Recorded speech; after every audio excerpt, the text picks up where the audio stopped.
How to turn on or off handoff on iPhone. To get started, first of all go ahead and open up the Settings application on your iPhone. Once you're here, scroll down until you find the General option and tap on it. General manages your overall setup for iPhone, such as software updates, device language, and AirDrop.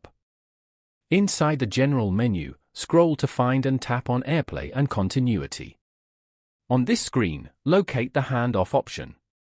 Tap the toggle switch next to Handoff to enable the feature. Handoff lets you start something on one device and instantly pick it up on other devices using your iCloud account. To disable it, tap the toggle switch again to turn it off. Following these steps, you can easily turn on or off Handoff on an iPhone. Thank you for watching.